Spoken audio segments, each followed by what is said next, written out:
What's up, guys? We're back! We're back! And we're not so sick! We're still a little sick, but we're not so sick this time! Last time was so bad, I almost redid the whole chapter! But that chapter was so annoying! All you really have to know is we are a guy named Akasaka, and we are a policeman who finally showed up to Himatsubushi to figure out what is going on. Oh, it's good to be back. What's up, David? Jolt, QB, Jummy Yummy Yum, Niku, Salud, yeah. What's up, how you doing? This a new look? I change it up from time to time. I like to have a good time. My very positive kaiju is almost fully back. Almost. But it feels good. I feel so much better than last time. Hopefully you can understand me better. Last time was awful. I even turned on my volume a little bit. So hopefully that'll help a little. Take curry help? I didn't make curry. I should've. I'm sorry. It's a post-October costume? Yeah, it was for Halloween. But I had to use it more than once. And this gives me a perfect excuse. We're in a village of demons after all. So I want to get right back into it. Because we should be meeting RIKA-chan today. Hey, Kaiju, you want to see my new outfit? Hello? You made an outfit? What's it look like? What you got? That sounds awesome, I mean. Is it just a random outfit or like a cosplay? Man, you're almost out 1.5K? We're so close! Just a few more subscribers! I can't believe it! It's crazy insanity! I don't understand it! But here we are! The horde is growing! And I'm so excited! Did I hear that right? Did Kaiju just do it? I don't think I did! But now I did! You subbed around 450? Wow! That's so long ago! That's crazy to think about! Well, I'm glad you're still here, Saluja! Hope you're having a good night! Or day? Time zones, whatever it is! I hope you're all having a good one! A lovely... Tuesday? Yeah! Right? Yeah, it's Tuesday! Woo! It's 10 in the morning! Go back to bed! It's like 10:30 at night for me! Damn! It's also Wednesday for you? Hump day! Can't be too angry at a hump day! We just got Tuesday over here! We're relaxing, getting ready for the hump day. You know. It'll be Wednesday in a few minutes. You better get ready, Niku. The hump day demands it. Demands the hump. Especially in November. Not enough people nutting in November. You gotta nut double as much! Extreme nutting! Yes. What am I talking about? We're playing Higurashi today! Non-stop, not November! Exactly! Non-stop! Nut! But right now... we're gonna have a good time being a policeman. And we're just gonna walk around Himatsubushi. Really, that first chapter was so bad. What did we really learn? I was so fucking out of it. I don't really remember. I just remember our name's Akazaka. We're a police guy from Tokyo, I think. And we left our pregnant wife to do this mission. I forgot what the mission was. This is 5 years in the past. And I think the Watanagashi's already passed. The first one. So the damn construction worker was found dead? Maybe? Ugh, it's so hard. So hard to remember. Let me know what you think of the outfit when you see it. Did you send it on Discord? Let me see. Oh! That's a lot of orange. I like it. It's cute. I like the hat. That's the fucking best. That's a nice hat. Hell yeah.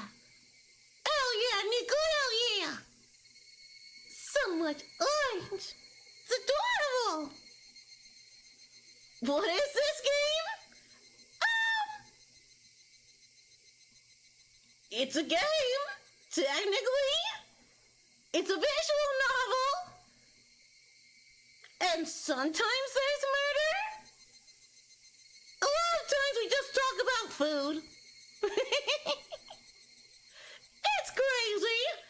Also, yo, what's up, Kirik? Good to see you, mi amor. Well, I don't know how to say the rest of that. I have no idea. But good to see how you doing? The hat is custom made? Fuck yeah, Niku, it's awesome. You want to make an outfit where you get to wear a lot of your favorite color? Could it possibly be blue? No, it's gotta be orange. Gotta be. Food. Hey, what's up, Vardon? Good to see you tonight. How you doing, bro? We're just about to get started. Oh, and I flash me. That's adorable. What's up, guys? How you doing tonight? Having a good Tuesday? Ready for a hump day? I think I said my love in my 15s? What? What does that mean? How is our Nate's leader? Oh, huh? Is that me? Kirik, how you doing, bro? How you doing? And yeah, sup, Flash? How's everybody tonight? Feels good not to be so sick. The whole week was terrible. But it's feeling better. My tea's already kind of cold. That sucks. We had to start so late because I had an update. As soon as I pressed to go live, it was like, hey, you can't do that. You gotta update. Like, you motherfucker, the most hot and glamorous leader? Am I glamorous? Oh, huh? You good? Hope you guys are too? Doing good. Finally get to start this shit. I feel a little bit better about it. Last time was such a mess. But I'm glad that was just one time. It's a lot of reading. But I like it. Kinda. I mean, I like Higurashi. I could definitely make these a lot easier to read. But it's whatever. Let's keep going.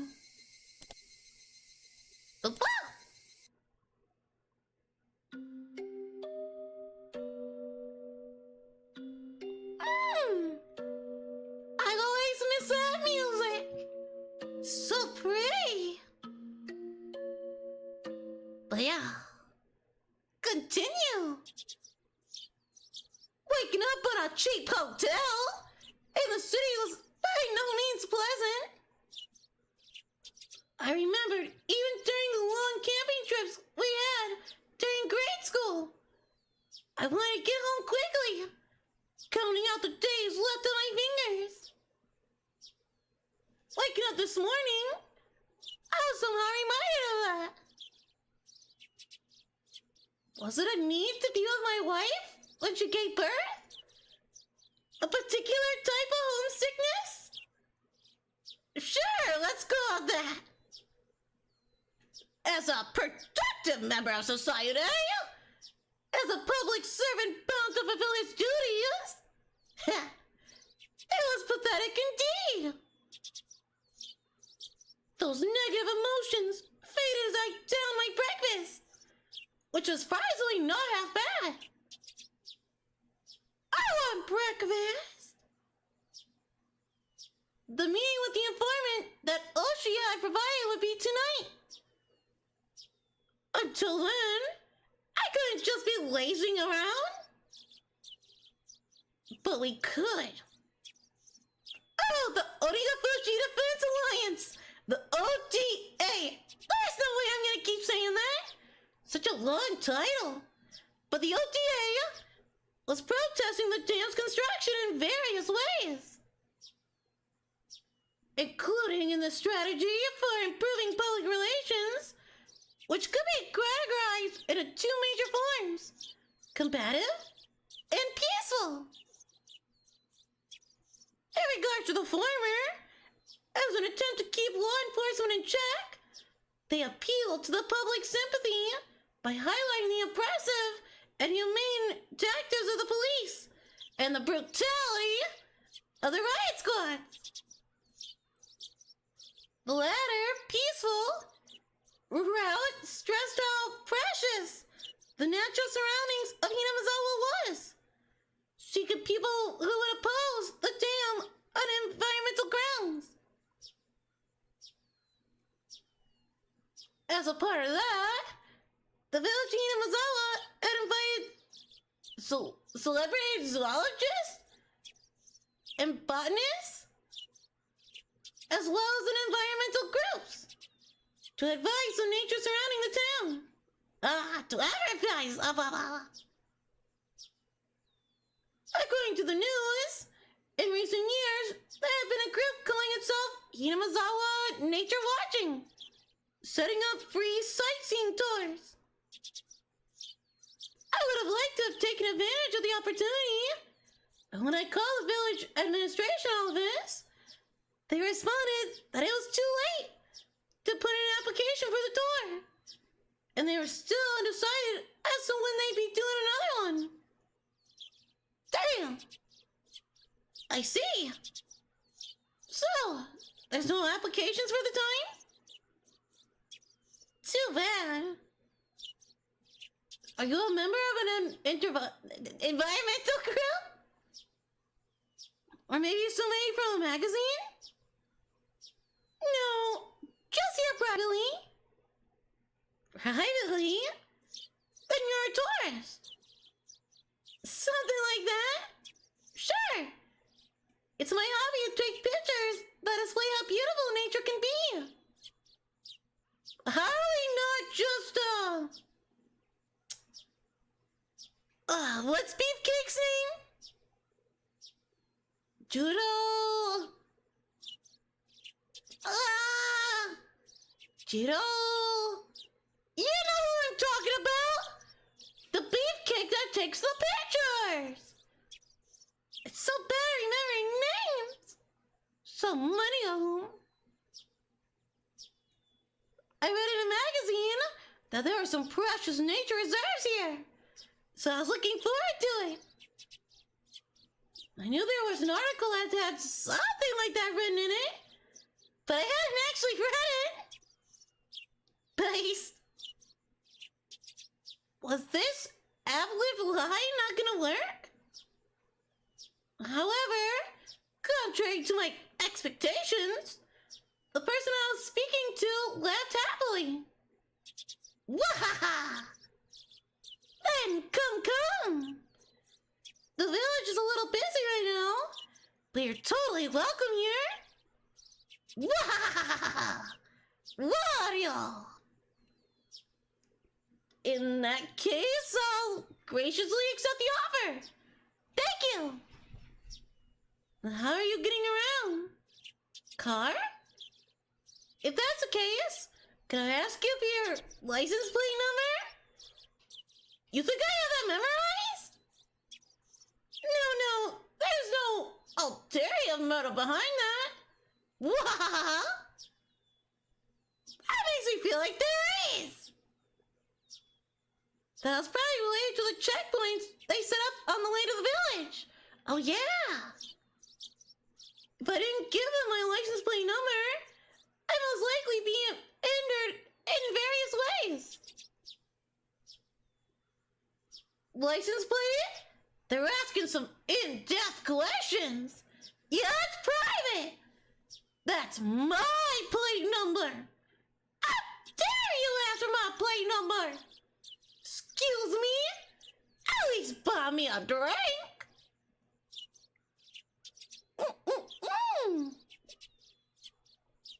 Yeah. Honey is good. I thought about using the car I had borrowed from the prefecture, but I was lost on whether it was okay to tell them the plate number. If the OTA was behind this incident, there's no guarantee they wouldn't be able to find out who I was. I had to play it safe, so I elected to refrain from using the car. Damn, I gotta walk places? No, actually I'm not using a car. If there's a bus or something, I'd prefer that. We do have a bus, actually.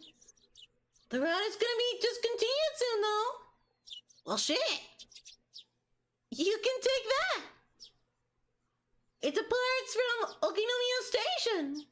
Convenient. Thank you very much. I'll look out for it. When will you be coming? Hey, y'all. Is it your first time in Hinamazawa? If it is, you must be unsure about a lot of things. If you let me know, I can have somebody show you around. Oh, no. I couldn't ask that much of you. Don't worry about it. That's just a bit of PR we do to protect nature around the village. Judging by what I saw at the checkmark, the villagers were, at the very least, wary of outsiders. That's why in order to move in and out of the village freely, I had to travel with somebody like Oshi or side with the damn protests.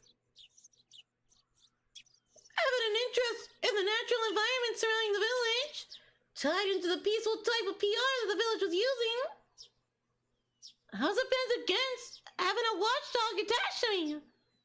But that might actually work out in my favor.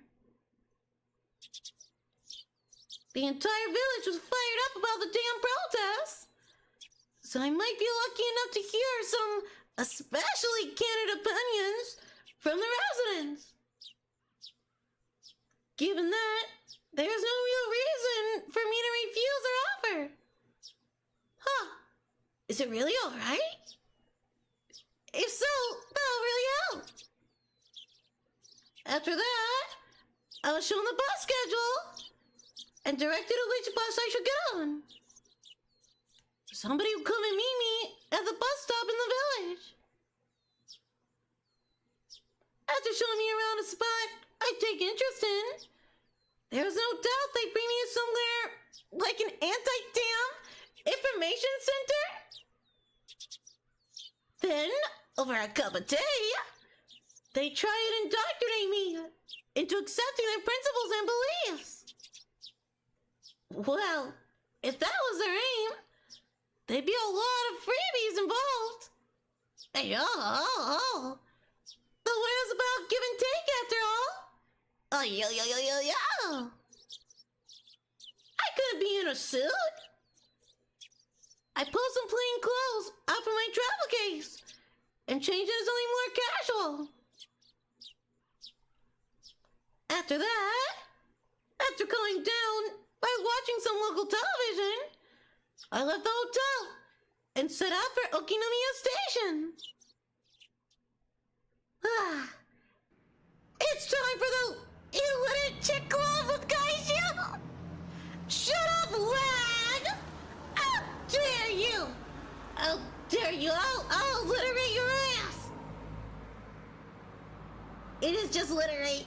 Fuck you! It's hard to read such a stunning text! But how you doing, lag? Good to see you, good to see you, good to see you! What's up tonight, my bro? We just got started. I messed up a couple words. It happens. It's what I do best.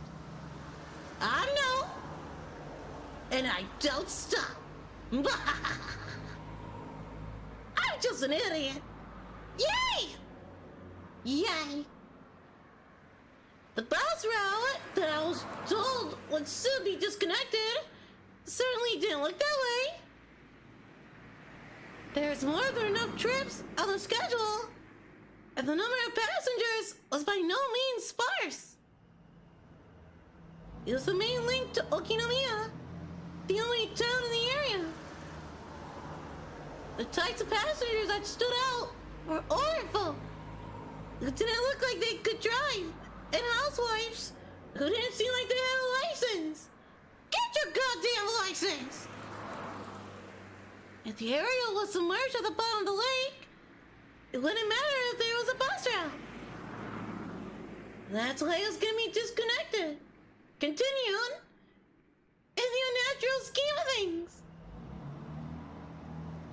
Oh, hi! What's up, Tyler? Good to see you, good to see you. How you doing tonight? I'm hoping the stream looks better today. I tried to mess with a couple things. I don't know if it's me or YouTube. Hopefully we're not lagging. But how you doing? How's your not, bro? Everybody doing good? Good. Also, I'm gonna be a Kaiju stream. If you didn't fuck up the words, shut up! You read for hours and not fuck up. It's difficult. I don't like to read. If it could read for me, I would love this game. But it don't work that way.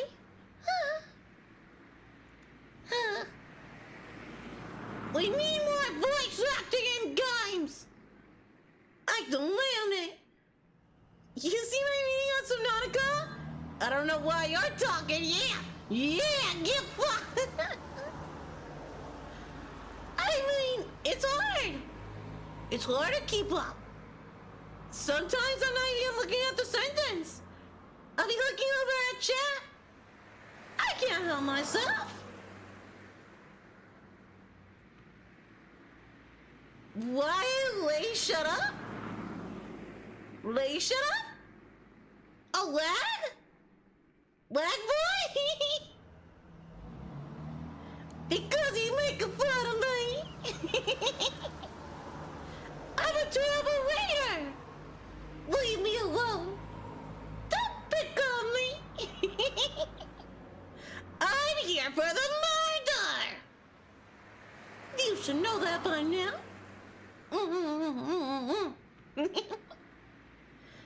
Now, I could catch a glimpse of the government's intent in cutting out their means of transportation to bully the village into emptying out sooner. I mean, yeah, that sounds like the government. It makes sense. According to the documents, talk between the Ministry of Construction and the locals broke down quite early. Oh, that's fucking right. The Ministry of Construction, was that the guy? Was that him? His grandson got kidnapped? I think there was a whole thing about that last time. I think that's why we're here. Well, we're supposed to be in Himatsubushi. We're still going to Okinomiya.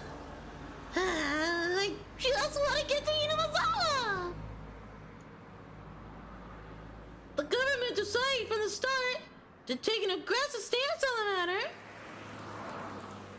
It was like the fairy tales, with the north wind and the sun trying to get the traveler to remove his cloak. Even their bullying had meaning to it.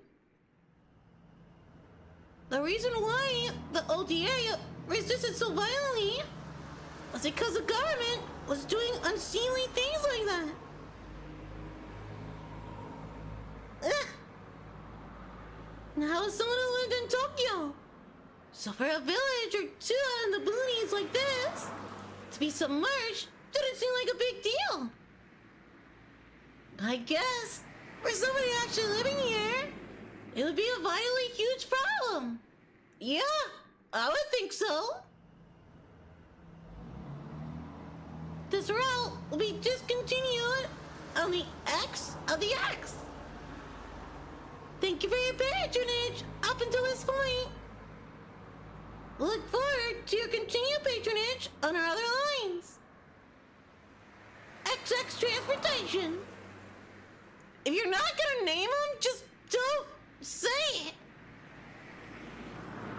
Gazing lazily at the notice of discontinued service posted inside the bus, I counted down the number of stops until it does an 81.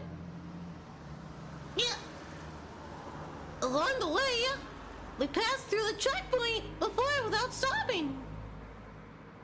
They knew what time the bus was coming, so they had gathered up the barricades ahead of time. How nice of them! From here on out was enemy territory. My palms had at some point become coated in a thin film of sweat. Now arriving at Ukito Waterworks. Now arriving at Ukito Waterworks. Are there any passengers disembarking? I hurriedly pressed the stop request button as the designated stop was announced. I thought we were going to the station. For none of the numerous passengers to be getting off here meant that it was quite a remote place.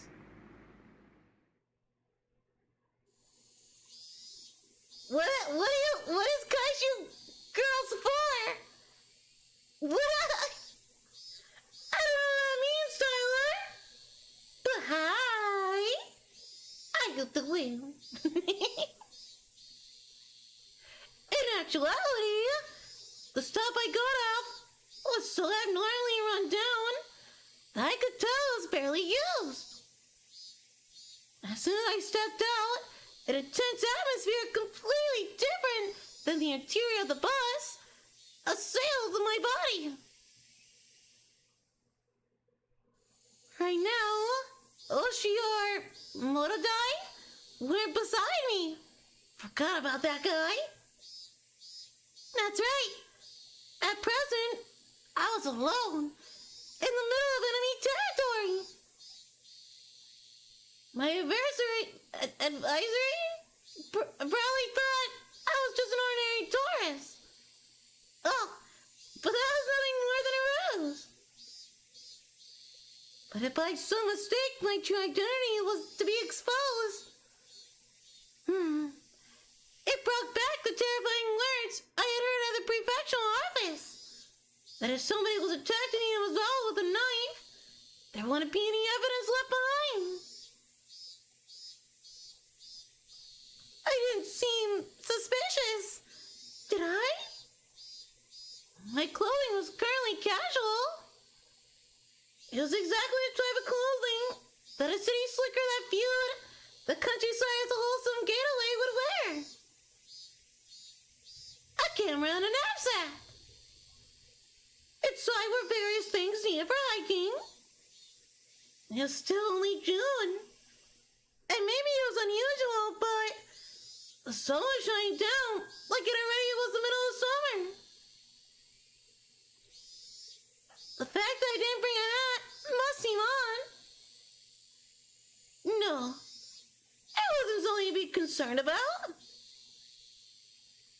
It's alright. I was just a normal tourist. Just normal.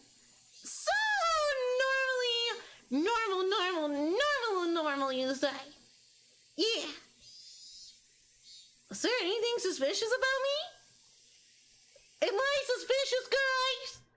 Am I suspicious? Nah. What? Never. Asking that, as I turn around to look at the bus house departing, all the passengers by the window were staring down at me, silently, menacingly. They were staring right at me, as if they had seen right through my proud little outfit, just staring, looking down on me. Countless stares raining down like needles on me from the windows open to air out the bus. All that rained down were stares. None of them were saying a word. But all the more, their silent stares told me more than a million words could. Hurry and go back to Tokyo, you outsider. No, There's no reason for me to speak. My quiet voice was drowned out by the sound of the engine. The bus, as if to torment me, sped out slowly, and after doing more than enough to intimidate me, sped off. A thin film of sweat began to rise from my entire body. According to the documents, it was a village that seemed wary of outsiders. Its population was small as well. If they saw an unfamiliar face, they would be quick to identify a face as an outsider. On top of that, nobody else had gone off at this stop. It was a bus stop that they normally just pass on by. Somebody could actually get off there? There was no doubt that drew some attention. But this wasn't a slip-up. They were the ones who directed me to get off at this stop. There was nothing to worry about. I knew I was just nervous, since this is my first undercover assignment. My more seasoned colleagues refer to us as the new generation that didn't know how to lose their cool. Hey! Well, that wasn't true at all. Yeah. In order to calm my breathing down, I exhaled the unpleasant air residing in the pit of my stomach. I couldn't help but pray that my apprehensions would disappear like the white clouds of exhaust expelling from the bus. Disgusting. There was a small shed there to serve as shelter if it rained, and it was there I decided to wait. Inside the shed, one wall was plastered with posters advertising the dam opposition effort. It was like the heartfelt screams of the villagers were recorded on that wall. Inside that shelter, I felt an inexplicit pressure. It was like I had any real relation to the damn project, but it still made me feel hesitant about being inside there. That was just how filled with forth of denial that space was. And inside that uneasy space was a girl. Inside that shed, covered in words written in broad strokes, berating the policies regarding the dam and calling for action. There was a girl sitting there with a drowsy gaze, as if half asleep. The two images clashed crush so much that I could only stand there dumbfounded for a moment, trapped in such a surreal environment. Rika? If I stepped inside, who knew what kind of oafish noises I would accidentally make? I couldn't be disturbing this girl's slumber like that. Having thought this, I gave up entering the shed. It was just a sleeping kid, so why was I so worked up about it? Finally, I realized. This girl, to us, as a married couple, was the very ideal of our child. Even after numerous examinations at the hospital, we didn't know for sure what our child's gender was. Didn't they say it was a girl? And whether we could tell if they were a boy or a girl was, in the end, depended on whether or not we could get an image of their genitalia. Wow! Can't make this game anymore! Damn right! There was, of course, no guarantee that it was a girl. But things the way they were, the possibility was high. Even so, Yuki had been saying then the chances that it was a boy or girl were even. But in my heart, I had already decided that our coming child was a girl. Since the day I decided that until now, it was so fun to imagine how our child would grow up that I couldn't help myself. Amongst those numerous image forms, the one that I thought to be the most ideal had materialized right in front of me. Of course, a little of it was due to circumstances. In my ideal image, her hair would be on the short side. The girl in front of me, though, had long hair. It was almost if somebody had taken my ideal and made some small adjustments. It certainly wasn't something unpleasant. Even so, I felt like I was sullying her just by looking at her like that. She had an immaculate, no, a divine air about her. Hangwa. That girl with angelic smile, with a yawn wide enough you could see her molars, woke up all of a sudden. I didn't mean to peep, but locking eyes with a girl who had just woken up like this somehow made me feel like I was playing a prank on her. I wasn't doing anything shady, but I became flustered. The girl spoke. No.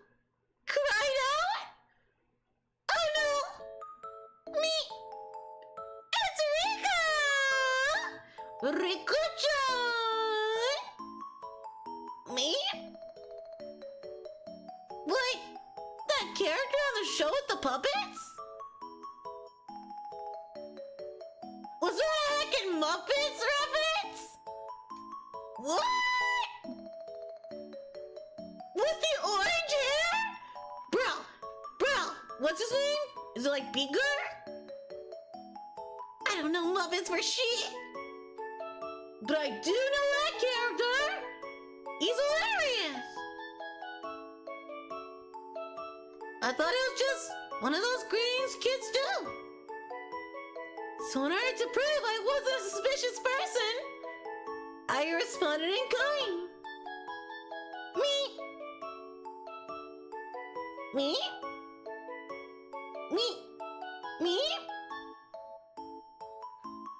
The girl stared at me dubiously with a doll-like expression. Cute, but cold and hard to read. Well, I wouldn't be surprised. There was, after all, an unfamiliar man right in front of her when she woke up. Who smiled with Meep, but she said the same. Suspicious? She definitely thought I was suspicious!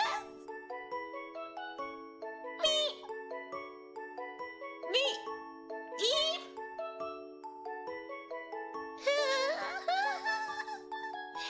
This sus reading went up? For real? Bouncing back and forth between you and Droppy Stream? Ah, Droplet! Go tell her she's a cutie for me! Oh yeah! Hey yo! What's up, Apple? Gonna see you tonight! You return home? Where you working? I'm glad you're home now! Just popping in to wish you all well? Aw, good to see you, bro, good to see you! She hug? Hug? Oh, the hug! I wish I was good enough at rigging to do something like that! I'm so lazy at rigging! I do what I can! What? No? You had 2 days off and visited family? Oh! Well, that'd be nice! I did you one better, I call her sexy? She seemed to like that! Damn right! Droplet knows what she's about! Looking fun every day! Damn right! My dog has come over to say hi!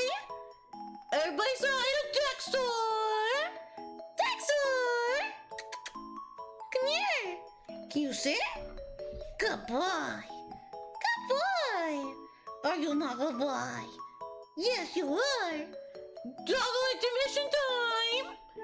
Bubble! Gala! Kaiju and Droplet hugging? That could be arranged. Oh well. What about a little more? Dexter! That's you, Bobby. That's you. Yes, it is. He's such a good little stinker. I love you. You go relax, okay, honey? Don't be chewing up your bone today. At least don't be noisy about it. Alright, go relax, buddy. You go outside. You have a good time. Bye, Dexter. Oh! Doggo! So good. Doggo. Anything with me? Just asking? Hey, huh? Are you talking to Apple? Gotta be a Vtuber. Anyways, time for bed. Have a wonderful night, everyone. Have a good night, Apple. We'll see you next time you sleep well. Get that good sleep. Oh, man. Hey, hugs, you guys, you? All the hugs. Hug. All the hugs. I got these extra large raisins, you know. Usually more lewd reasons, but you know, 2 things can be true. So it's fine. Me.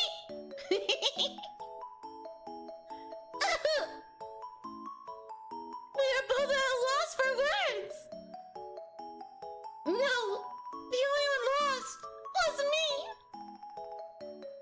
The girl in front of me, as if inquiring about my motives, stared at me intently.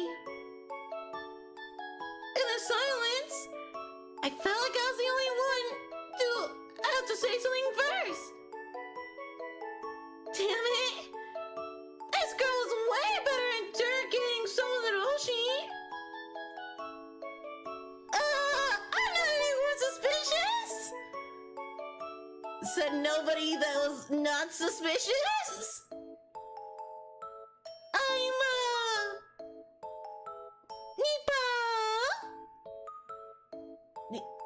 Nipa?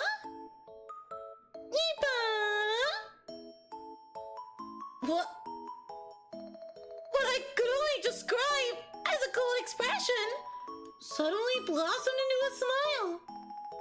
One that soon infected me. You might be familiar with the term angelic smile? To me, it was like the phrase was created just to describe the smile she gave me. The girl smiling while saying Nipa probably wanted me to return the favor in kind. That's right! This was a kid's form of communication. Having the other person emulate what you just did was rudimentary form of mutual understanding. Nipa! Nipa! Nipa! It was a beautiful afternoon in the early summer. What was I doing? Nipa! Nipa! Well, whatever. This was interesting in its own way, I guess. If making somebody happy, which is a smile, was a work of angels, then this girl was definitely one of them. I couldn't help but pray that my own child, that was soon to be born, would grow up just like this girl. That strangely gentle moment was finally brought to the end by the arrival of a car. An older person waved at me from the driver's seat. A dry smile plastered on their face. Hi there! Good afternoon! Sorry for being late. You're the tourist who phoned yesterday, right? Huh? Ah, yes! Sorry to keep you waiting. I'm running a little behind because of the farm. Hop right on in. It looks like the weather isn't gonna hold up for much longer, so I'll show you around real quick. Huh? The weather? It changes fast around here.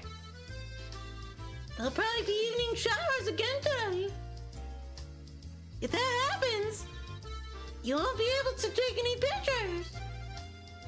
Come on, get in, get in. Ah, me. Turning around, the girl is standing right behind me with intrigued expression. Her body language somehow reminded me of a stray cat that followed you around after you played with it for a little. So charming. Well, if it isn't RIKA-chama. Ooh, you don't hear that one often. Praise be, praise be. Nipa. A girl named RIKA with an immaculate smile. An old man praising her while holding, while rubbing praying beads in his hand. It was a rather mysterious sight to behold. Are you going to work, Makino? It's not exactly work per se. I was asked by the mayor to show around a youngin' who came to the village for some sightseeing. That being me. A youngin' who came to the village for sightseeing? The girl, RIKA-chan, said that with a smile as she clung onto my arm. Well, yeah. I heard that this village is supposed to be is surrounded by a precious nature reserve. So I very much want to record that with my camera. RIKA is a good girl. 10 out of 10 for sure. She's such a cutie pie. Even though I look like this, I really like to take pictures. Told me to Tomitake? MK2? Hold up. Hold up. What? Are we Tomitake? That's his name. That's what I was trying to remember. The beefcake. Did he lie about his identity? Huh? Huh? Tomitake? Huh? Makino? Is it okay if I come along too? I could. You could come along, Rika-sama. But there's nothing interesting to see. You should go play near the shrine or something. Me. A distinctly displeased expression creeps across Rika-chan's face. Being able to show one's emotion honestly on their faces was a privilege young children had. If it's not too much of a problem, could you bring this child along with us? When I said those helpful words, another smile spread across Rika-chan's face, with another nipa as she clung to me again. Not bad at all. I want this little girl to call me Papa. Okay, don't be weird about it. No. Father. Dad. Daddy. Yeah. What am I doing? Ever since I met this girl, I was completely off my game. Just calm down. Don't be creepy. Nothing I can do, I guess. Rika-sama never listens even if you say no. Come on, hop on in. Come now, Rika-sama, too. The old man descended from the driver's seat and opened up the sliding door of the van, which had Onigafuchi Alliance Town Console stenciled on the side. Oh, my nose is starting to fuck with me.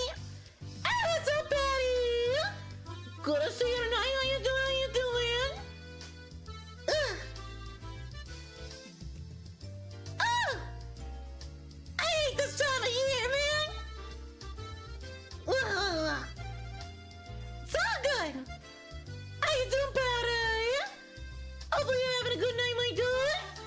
I'm gonna take a quick drink. I thought the rain and dry.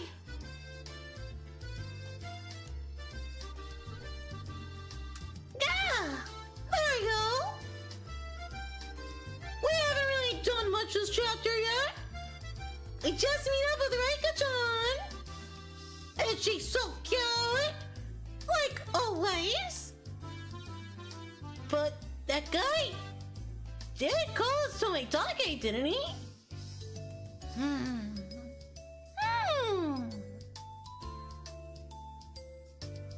Rika-chan brushed me aside, dove into a seat, and began bouncing around right away. It seemed like she was thoroughly enjoying the bouncy springs. Come on now, Rika-sama. If you like that, our guest can't sit down. Hey, Rika-sama! Ha! Girls are nice! I wonder if my child will play around like this too. No. It was written in our guide to raising a child that you shouldn't dote on them. Kids are kids. If you don't raise them strictly without spoiling them. It's off in spring, Nipa. Nipa. I'm definitely gonna be a terrible father. It was decided that I would be a doting parent before my child was even born. Well, and sir, I'll show you around some places that I think think look nice. Have you eaten lunch yet? Yeah. I had a light meal at the hotel. That was breakfast. Is that so? Well then, let's get going. We're setting off on a tour of Himatsubushi. Yay! Meatball! Is it alright if I call you Rika-chan? Sure. My name is Rika Furude. I can already do addition in 10 digit. Oh, Rika! So fucking cute. Also, hi, Zero. Good to see you. How you doing tonight? How much do you know about this story, Kaiju? Well, this is our fourth chapter. So, I know quite a bit, I guess. But there's still a lot that I don't know. There is stuff that I know that hasn't been covered yet. But no spoilers. No spoilers. None. I definitely don't know about this part, though. I don't remember a guy named Akasaka. Yeah. Hold on. Trying to get comfy in my seat. What the hell's going on? There we go. Alright. Yeah. But so far, not much has happened. Just having a nice relaxing time. Oh, is that true? That's amazing. I don't count on my fingers. I could do it all in my head by myself. The way she insisted upon that was just too cute. At some point, the nervousness I had about being alone in enemy territory had evaporated. Like it was never there at all. I had to be at least a little thankful that I met this girl. Well then, let's get going. It's time for Himatsubushi nature watching. The old man stepped on the gas with a great deal of gusto. Wow! Here we go, bye-bye! A tour of Himatsubushi! Not! I gotta welcome you in! Welcome on in, how you doing tonight? You got here just in time for the tour! Isn't it beautiful? Wow! So much murder has happened here! Not yet though! We're still 5 years prior! Which doesn't explain why Rika-chan is still the same age! That's a little strange!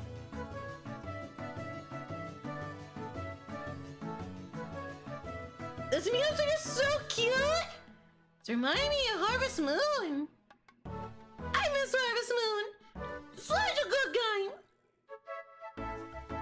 You woke up from sleep? Your tummy hurt? Oh no! Make sure you go get some food! Maybe you're just hungry. Get better soon, Wakumi-on! Get some nom-nom! Oh, you're just wondering? As you know way more than you ever wanted to? You went down a rabbit hole one day? Yeah, it's definitely one of those animes. You know. Hey, Kaiju, OG Higurashi? What does that mean? Oh, Ch.4 Royal?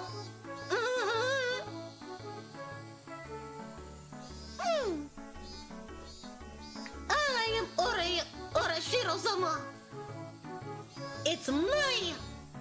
I am them. It's all my fault. And I'm not sorry about it. Blah. That That tea got me a little weird, alright? The old man, who's apparently named Makino, was he the same Makino that was listed as an auditory of the ODA? Show me around places that were all breathtaking. Even though I wasn't really here for sightseeing, I couldn't help but be impressed. First of all, this was different from the simple scenery of a city. The scenery of a charming village like this, no matter how mundane it seemed to the villagers, had a tranquil appeal to it. At first, I was only releasing the shutter as part of my tourist act. But midway through, I found myself taking pictures out of pure interest. Tourist traps have their own unique allure to them.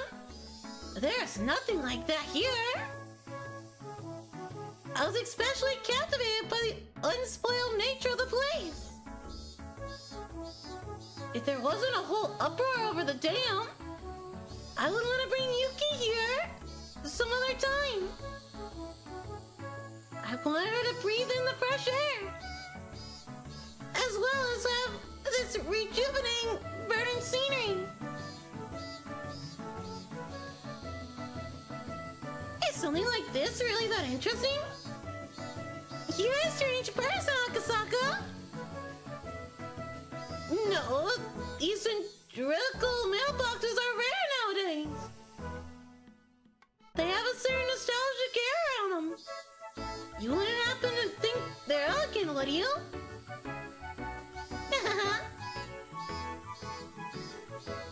Is Hinamazawa fun? Huh? Yeah, it's fun. Once she gets discharged from the hospital, I like to bring my wife here at least once. With a child that would be born by that time. Yeah, she didn't ask for your life story, bro. Right now, she's in the hospital waiting to give birth. She's due any day now. And yet, I'm here. It'd be nice if there were a cute girl like you. Sir, it seems like congratulations are soon to be in order. Still, that's not good. To leave your wife behind and play around in a place like this? I was momentarily at loss for words. It was exactly all Makino said. There was no good reason for a man who was waiting for his wife to give birth to be playing around idly in a place like this. Did I slip up? Well, we had already planned this trip to Hinamazawa a long time ago. My wife's family is with her, so it's alright. If you had planned so far in advance, then how come you didn't make the sign of devilment for nature watching? If you did, you could have toured around here on a nice bus, instead of being cramped up in here. It didn't seem as if Makino was actually digging for anything. But if this conversation continued any longer, it would put some unexpected holes in my cover. I halted the conversation by pretending to take another picture.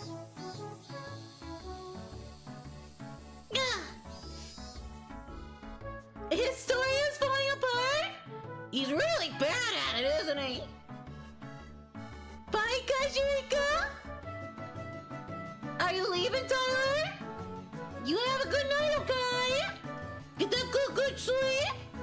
It was good to have you. We'll see you next time. Ugh, I cannot get comfortable tonight. I'm so thirsty.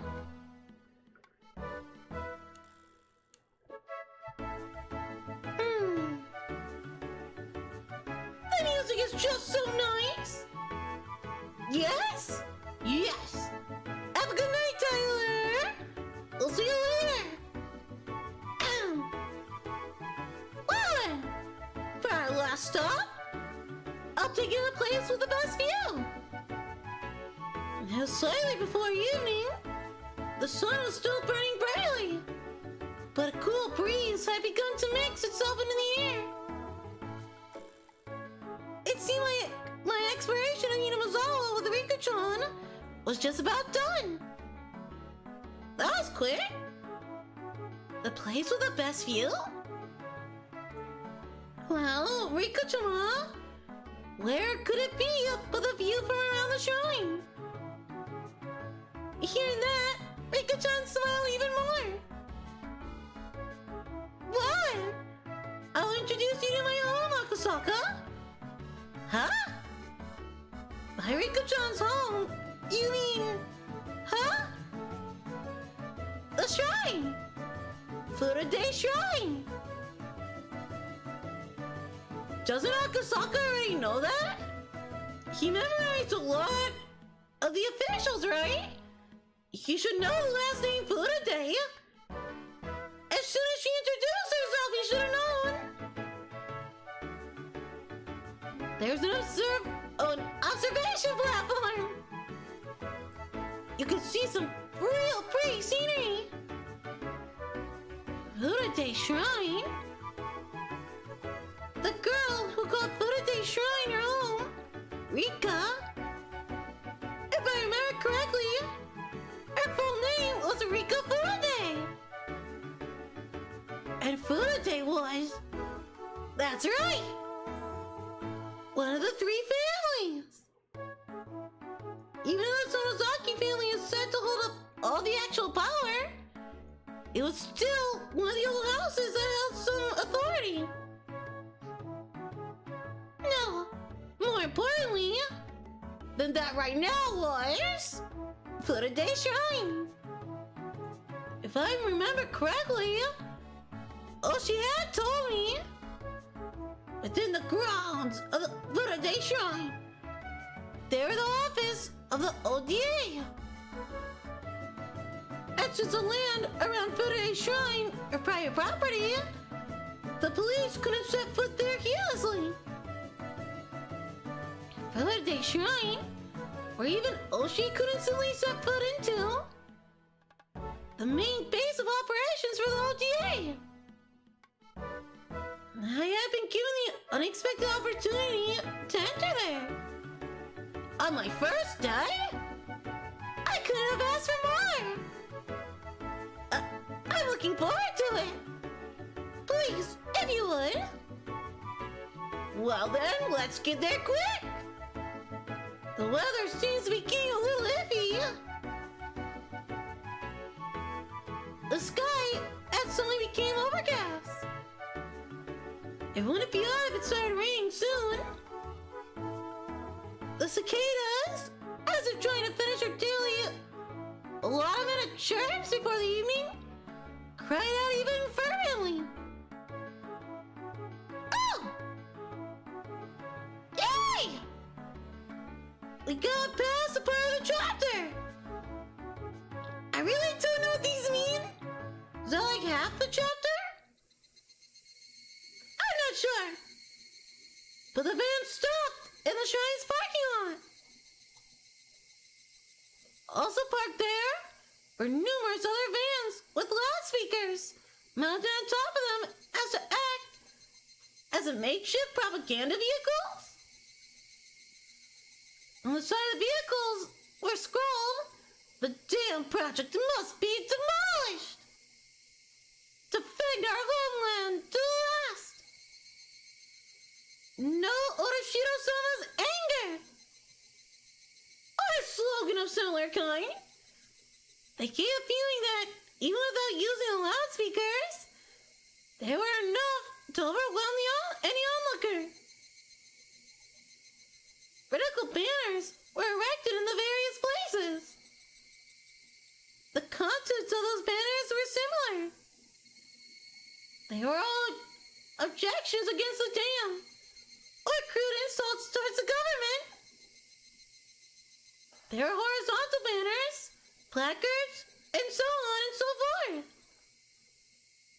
They proclaimed that without a doubt, this was the headquarters of the OTA. For Rika-chan, however, this hectic place was also her home. They arrived. I'm home. Rika-chan crawled over my lap and exited the vehicle first. Makino had noticed that I was looking at protest banners. The shrine also has the office of the anti-Jane movement.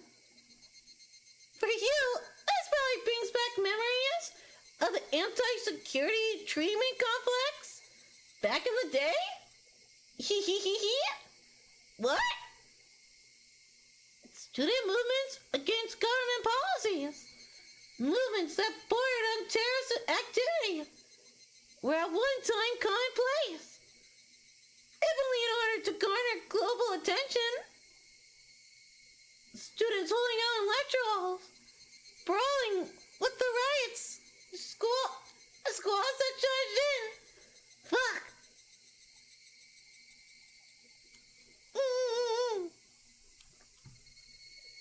Yeah. It was an age where wasting one's youth like that was widely considered a road to glory. It was slightly before my time. I'm not really an activist or anything.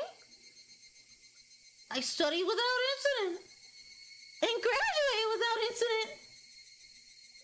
I didn't really agree with the violence or occupations they used to protest the government's policies. Oh? You have quite the nice opinion there. If you have an opinion on policy, vote for the candidate who shares your views. Or enter the political world yourself and assert your beliefs in a lawful manner. That is the foundation of democracy. I don't think there's something you should challenge as violence. But sometimes you gotta. And for a youngin', you have some fine beliefs. I saw that feeling of respect reflected in Makino's gaze. At that moment, someone tugged at my sleeve. Whoever could it be? I have no idea what Akasaka is saying. Rika-chan, feeling like she was the only one who didn't understand the conversation, had a look of displeasure on her face. That expression was so charming. I had to keep myself from grinning like an idiot. It's often said that a father wants to spoil his daughter rotten. I think I understood that feeling very well. Thank you, Fleetway Dude. Thank you for the subscribe. Welcome to the Horde.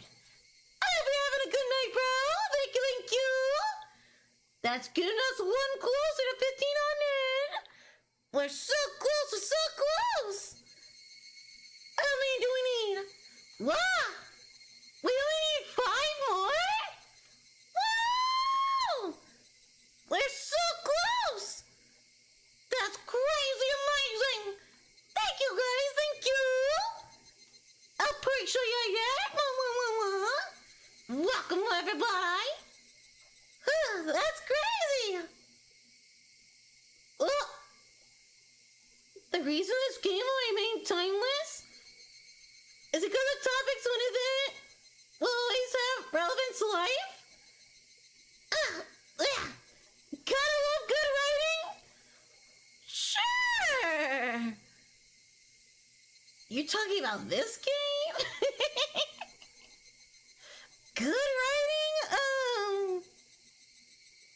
I don't know about that. How you? What's up, Teen? How you doing tonight? Good to see you, good to see you, good to see you. What's up, bro?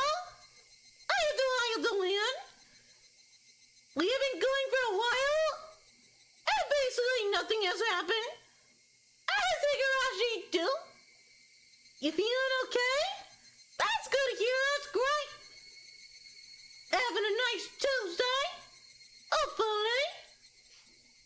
My nose is getting a little stuffy, but it's fine. Yeah, I read that. Alright. Sorry. It was a little bit hard for Rika-chan to understand, wasn't it?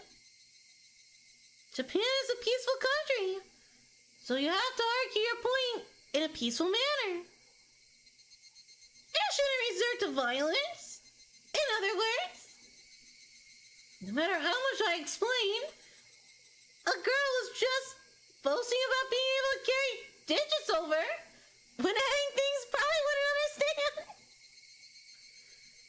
It probably wasn't something to talk about in front of Rika-chan anyway. Yeah, children don't need politics. They got enough shit going on. So, Nakasaka, how do you think we should keep our village from being flooded by the dam? Even if I regretted my careless words, it was too late now. Here I was, at the main headquarters of the organization, telling them their way of doing things was illegal. Preaching that violence was not the answer.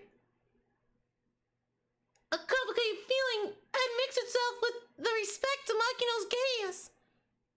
It was then I finally realized it wasn't that simple. There wasn't a soul who would argue that what I was saying wasn't correct. Using violence to get one's way was something that everyone knew you shouldn't be proud of. However, right now, Hinamazawa was in a predicament that couldn't be overcome with peaceful means alone. The legality of the Hinamazawa Dam Project, through the efforts of the various propaganda campaigns enacted by the OTA, was being called into question. If they further strengthen their campaign, they might be able to suspend or change the construction plans. But that was at the most just possibility.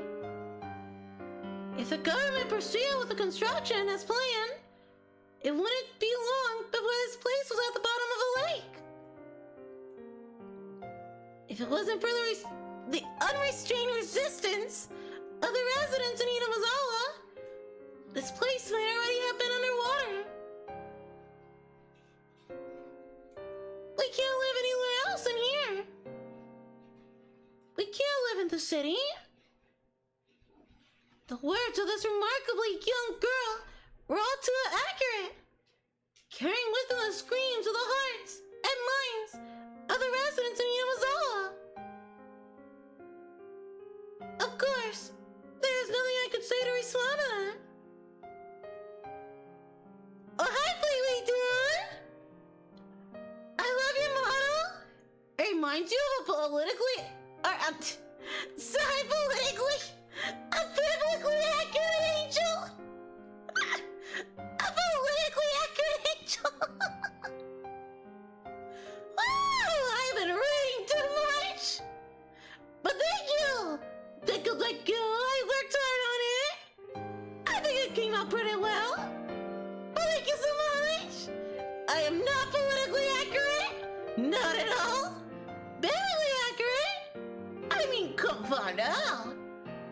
The Bible is full of lots of crazy shit! And I like crazy shit!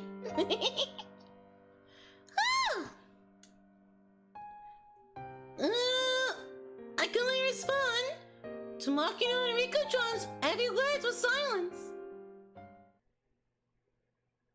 I'm sorry. This isn't a problem an outsider should lightly poke their nose into, is it?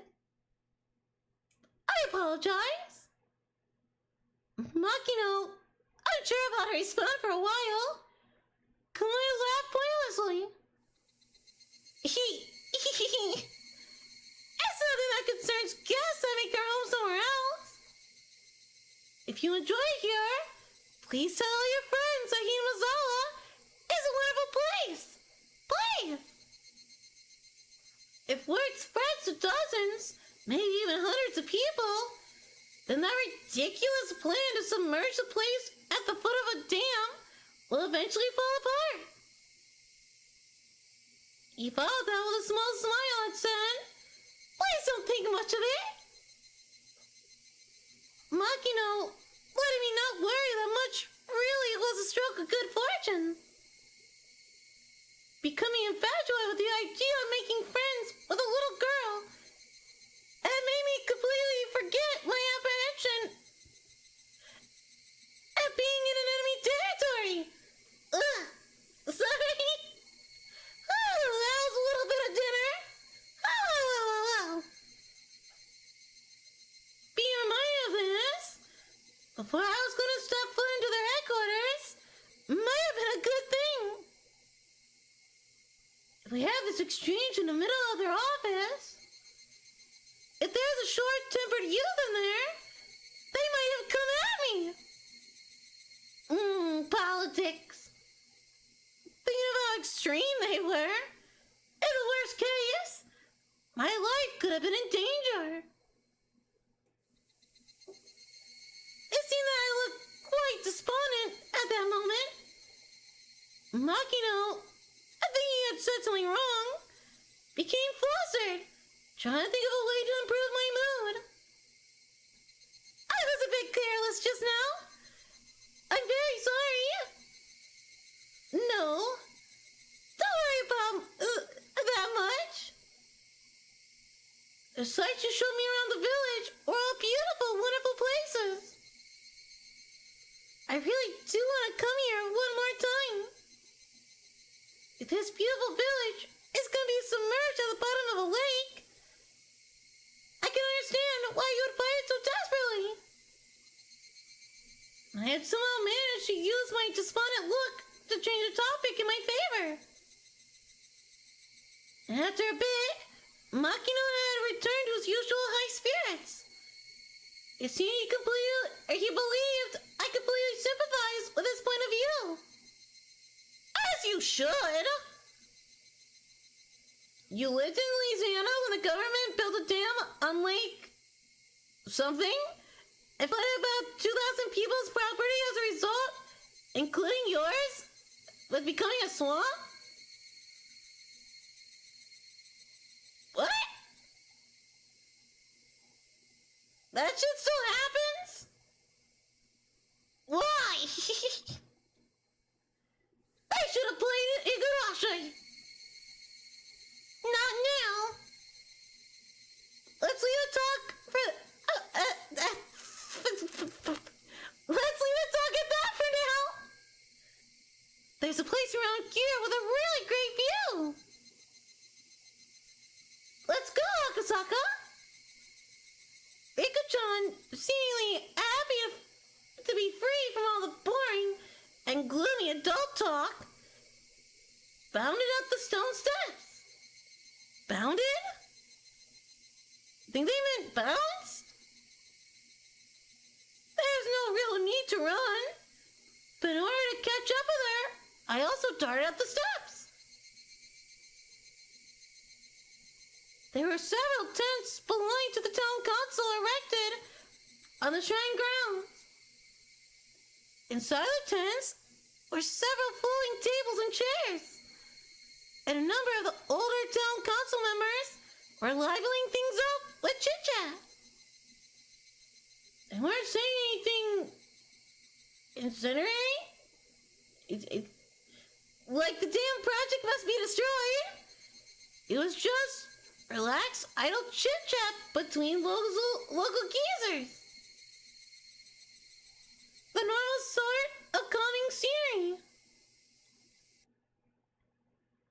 At the entrance of a shed that looked like a meeting place, there was a large sign erected.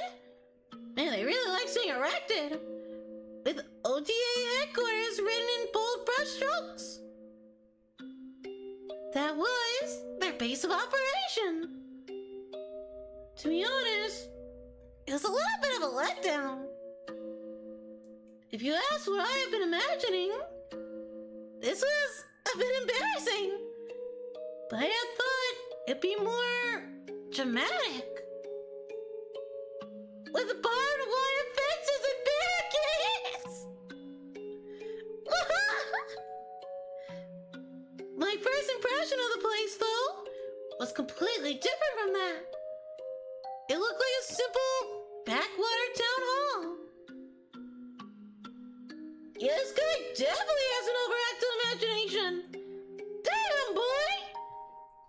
What kind of hell did you think you were walking into? It's just a village of demons. Don't have to worry about it so much. It didn't look like anything other than that. Exactly that? It didn't look anything other than exactly that. What? The folks who were chatting had noticed Rika-chan's presence. Well, isn't it Rika-chan? It's time for little kids to head on home. This is my home. Bugger. The hopeful Guffer said she wasn't wrong. In that exchange, I could tell that Rika Furute girl was liked by everyone. Makino-san? Who's that? The tourist who phoned? That's right! This is the Mayor Hinamazawa, Mayor Kimiyoshi.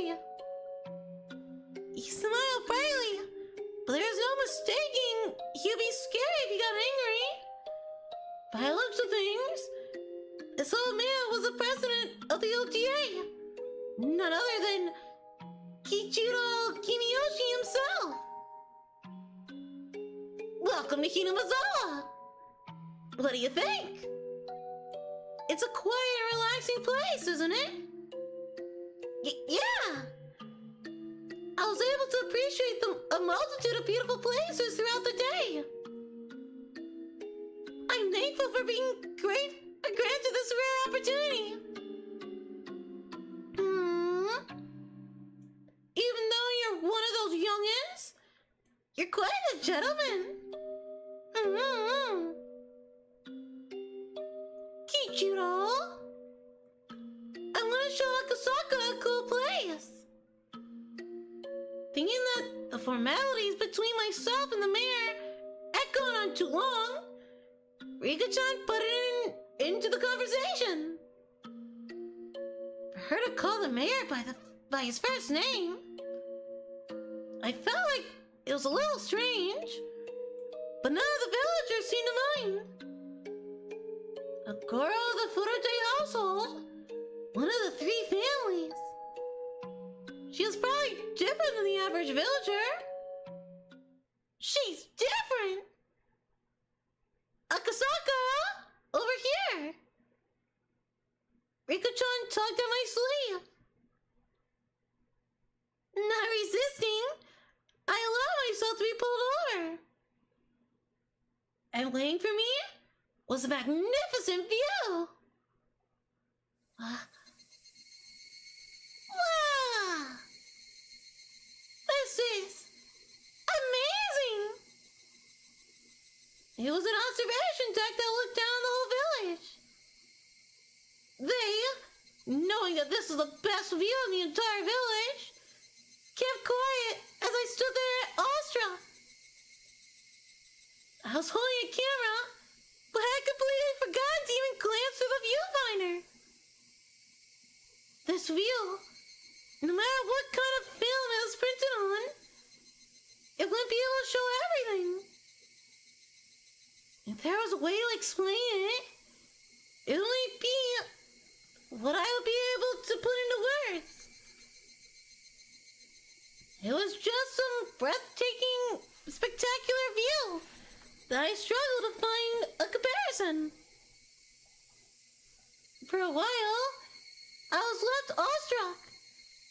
I could only stand there and wonder. A cool breeze helped abated the heat rushing through my body.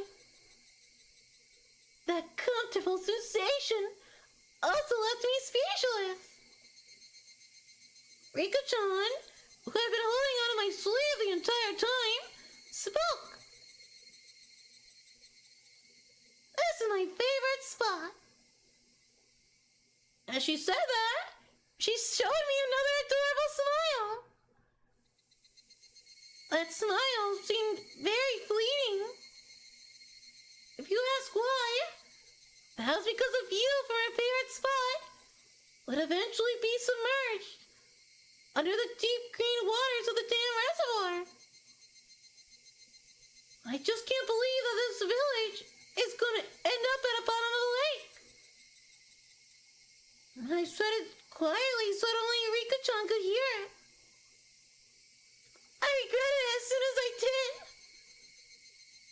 For those words were all too cruel. Yeah, you bastard! However, Rika-chan didn't let them cast a cloud on her expression. In fact, she replied with a smile. It won't sink. The damn project will definitely go away. It was just like a little girl to say something like that. There's no basis for her saying so. It was just her wish. Akasaka, do you think that this village will be submerged? It's not that I want it to be. I knew how important the dam was. I knew that it was necessary. I just didn't want to recognize the sacrifices that will be made. I agreed with the project in general, but couldn't agree with some of the details. Ugh. Ugh. But if it meant that this girl's beloved scenery wouldn't be taken away from her, I might be able to object to the dam. I might be able to ignore the interests of the nation and the development of Japan, all for the sake of one girl's smile. Men. I'm not really much of a humanist, but how sentimental of me. It won't be submerged, because the damn project will soon go away. Her words weren't just hopes and dreams, but were seasoned with a hint of resolve. As if she was talking about unchangeably predetermined outcome. As surely as the sun rising in the east. It'll be gone soon? Wanting to ask her why she believes that, I turn around. Yes! It'll be gone. What makes you say that? Well, you see...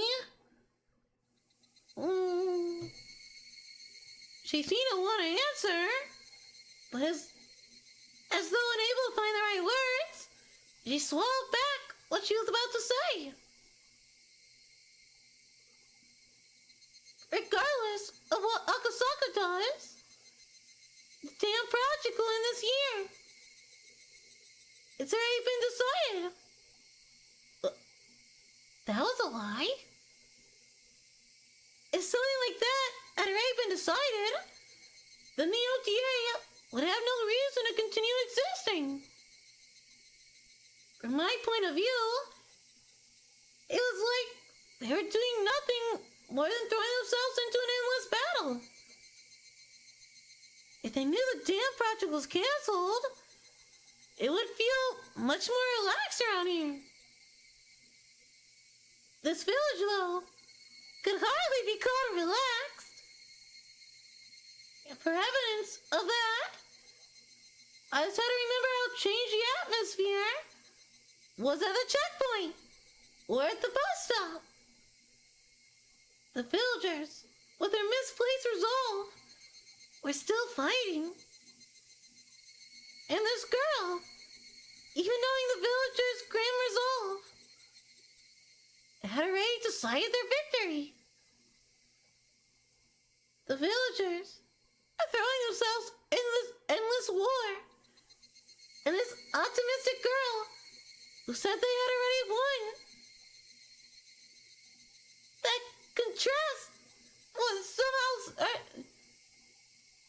contrast was somehow strange. Why do you think that? If you know something that makes you that confident, could you tell me?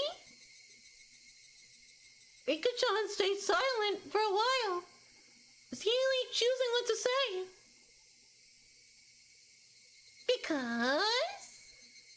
Because? She looks like she was on a loss on whether she should continue or not. As if she was troubled on whether it was okay for her to say it. That kind of expression. It's already been decided. There's no other way to say it. It's already been decided, huh? It really is just like a little girl to say something like that. I couldn't believe it was actually true. She was the only one saying such things with such confidence. My real mission that I'd forgotten about during this fun-filled day resurfaced at the back of my mind. The kidnapping of the minister's grandson. Had the LTA kidnapped the minister's grandson and already succeeded in negotiating the cancellation of the damn project? Did Kiniyoshi already know that it was just plain dumb? Was that what this little girl was really telling me?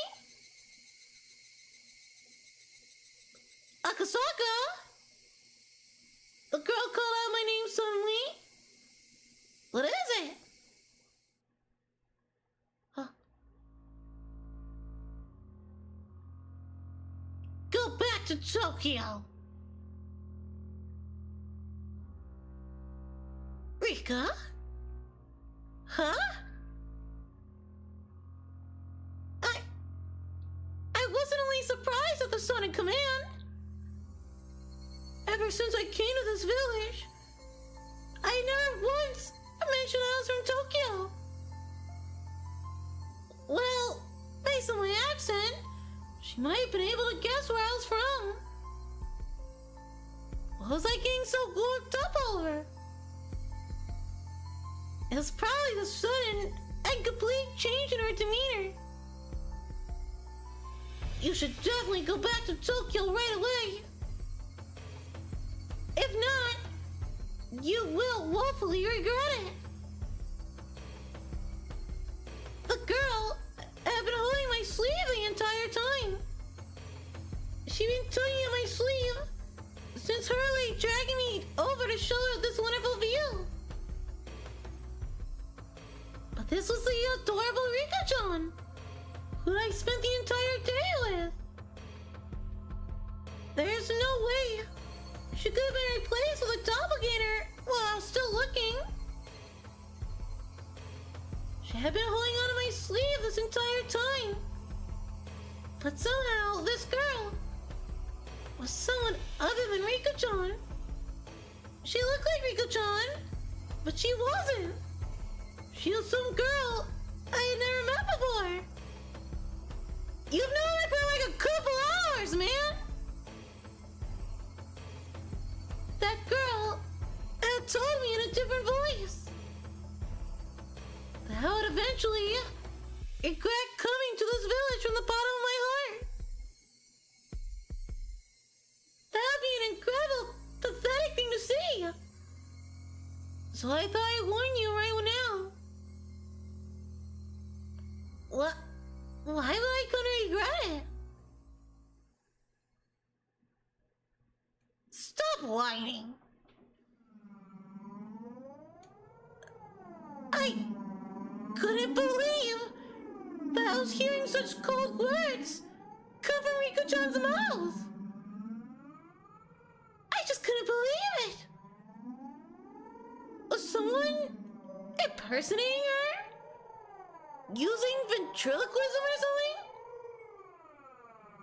Thinking that, I wanted to take a look around, but The girl's gaze had pinned me, making me unable to move. When you tried crossing the road, when the don't walk sign was up, did your parents finish explaining why it was dangerous before pulling you back to the sidewalk? What?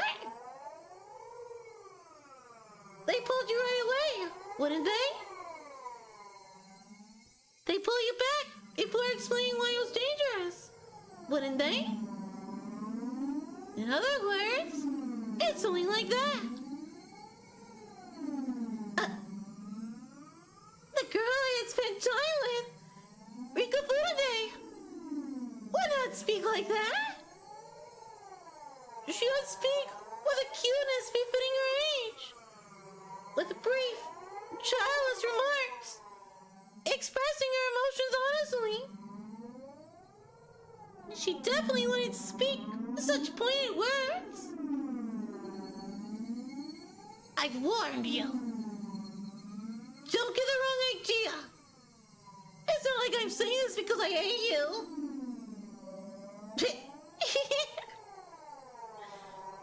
You don't need to tell somebody who's better off dead that they're in danger.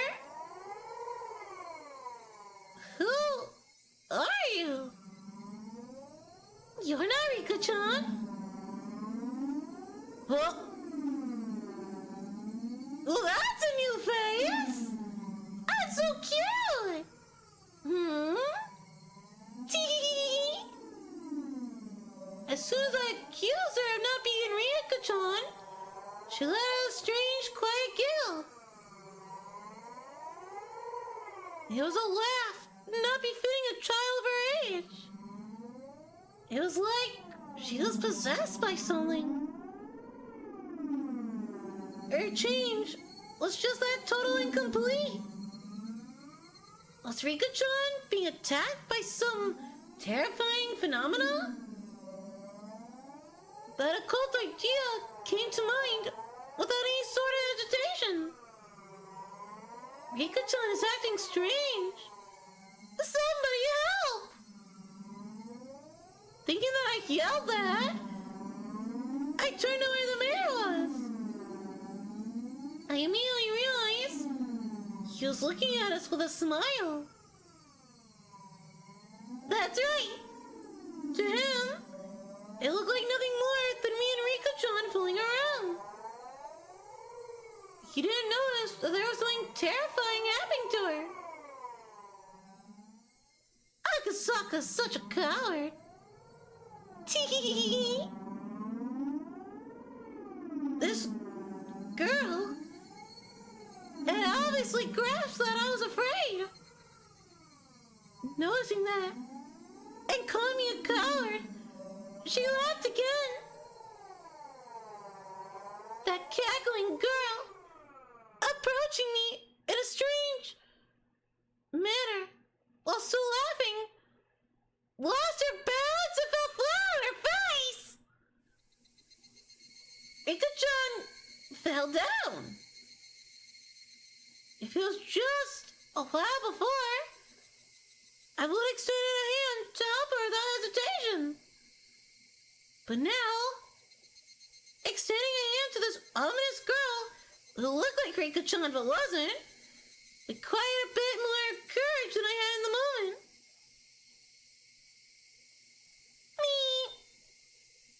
The girl cried out thus.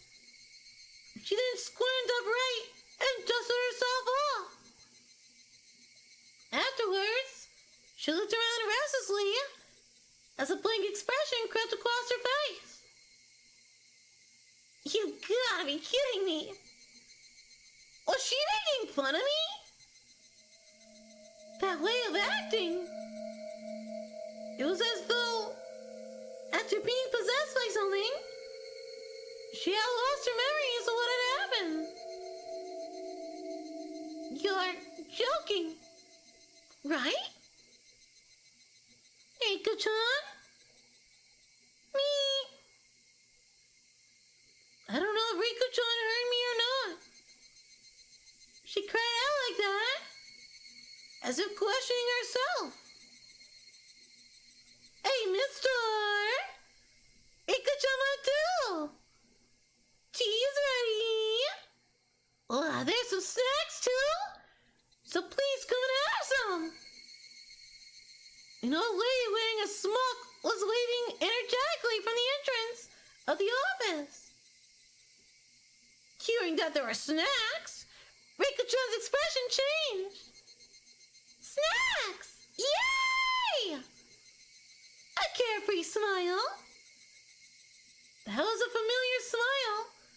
The one that belonged to the embodiment of my ideal daughter. A hint to that creepy girl that was just there, sprouting sinister words, had vanished. Come on, Rika-shima. Wash your hands first. There aren't any manjus here for dirty hands. Manju? I'll wash them real good. Yeah! Me!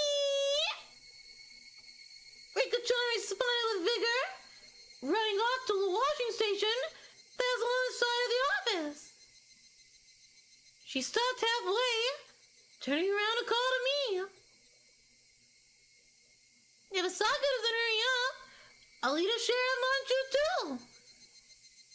They're steaming fresh? What are manju?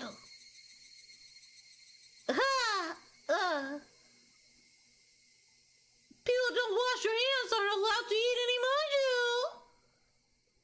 No matter how you looked at it, that was Rika-chan.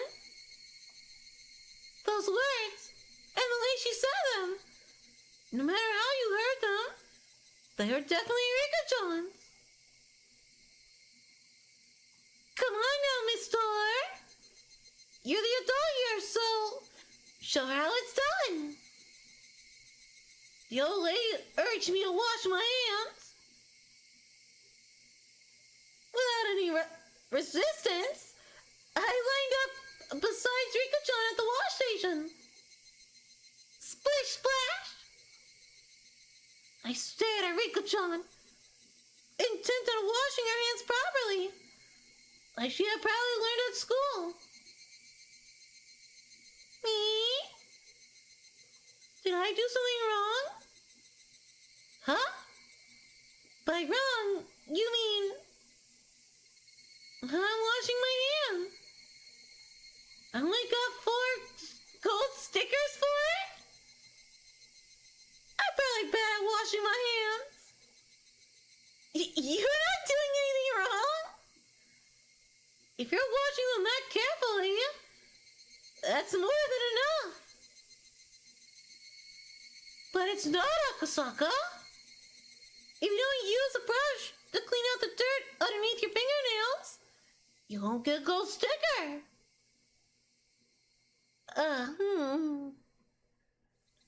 Rika-chan, you're very diligent. That's something to be proud of. Nipa! I was praised by Akasaka. What? No matter how you looked at it, it was Rika-chan. There was no trace of that girl from before. Exactly what was that sinister girl? Rika-chan, what was the meaning of what just happened now? Just now, you told me to go back to Tokyo, didn't you? Did I say that? I was at a loss of words. She didn't remember what that girl just now had said. Like I would ever believe something as occult as that could happen. Like I would ever believe that Rika-chan could be possessed by that strange girl and say those creepy things. Rika-chan, you definitely said that. Me? Her expression told me that. Despite my saying so, she had no idea She wasn't playing dumb. She actually didn't know. Exactly what was that just now? Just as Rika-chan had, I let a look of confusion creep across my face. The two of us, both looking like we had no idea what was going on, must have certainly been a humorous sight to behold. While partaking of tea and snacks, I was shown a propaganda film shot by the Defense Alliance that highlighted their resistance efforts. Older folks talked passionately on how long and grueling the fight against the dam was, but they fell on deaf's ear.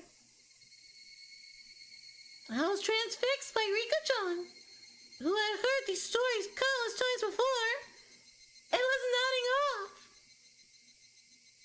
Eventually, Rika-chan noticed I was staring at her, and smiled as I rubbed her eyes, as she rubbed her eyes.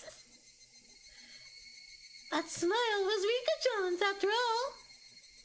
There's no end to that sinister shadow. After that, my unreasonable fear of Rika-chan lessened with the passing of time. But I could by no means forget what had happened. It eventually grew dark. The mayor said they had prepared dinner, but I said I'll come again tomorrow and took my leave. I had to return to the hotel and file my regular report with the section chief. I see. Well then, please come again tomorrow. If you phone, we'll send somebody to pick you up right away. Oh, I appreciate your hospitality. I'll probably come again and enjoy myself tomorrow. Yes, please do. It seems that Rika-sama has taken a pretty big liking to you.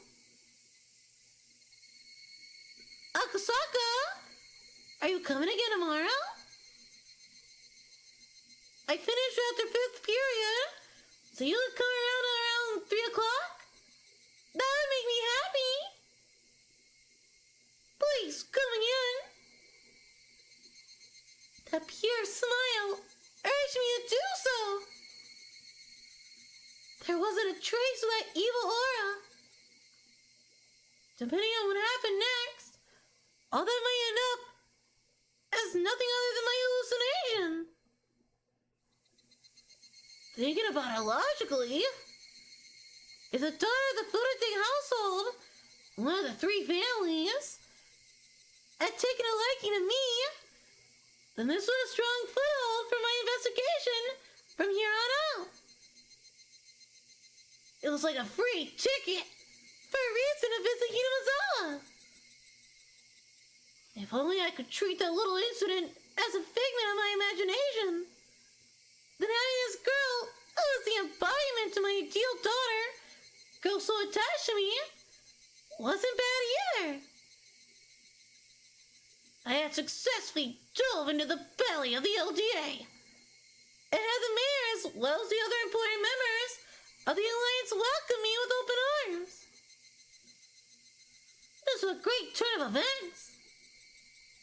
However, I still felt uneasy. Came back to the hotel. I forced down an almost painfully cold beer until I could clear my mind. Why would it be so painfully cold? The shock from that incomprehensibly strange incident continued to torment me.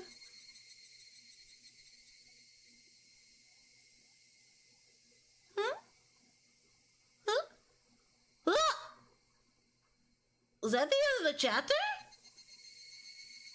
That shit was nuts! What the fuck, Rika-chan? Yay! Wow, that went by pretty quickly. Holy shit, no it didn't. 12:30 already? How did that happen? What the... What? I've been reading for 2 hours? That felt so quick! That was so fast! Feels weird doing 2-hour streams anymore. Lately, we've been getting closer to 4 or 5 hours. Doing 2 hours is so fast. Damn! Well, we still got the tips to look at. What is it? There's 3? Yeah, Mjorn! It's Mjorn! My beloved! We'll get to her last. Going smoothly. Why I like rainy days? And barely tea and black tea? And a milestone? A barley tea! Ah, I can read! I can read so gums! Definitely! Alright, going smoothly!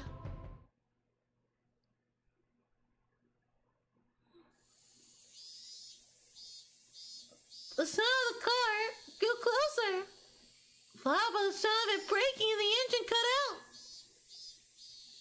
At that moment, his up until now lackadaisical footsteps occurred decisive as the man in the room dashed up to the wall beside the window and carefully peered outside. It was his comrade's car.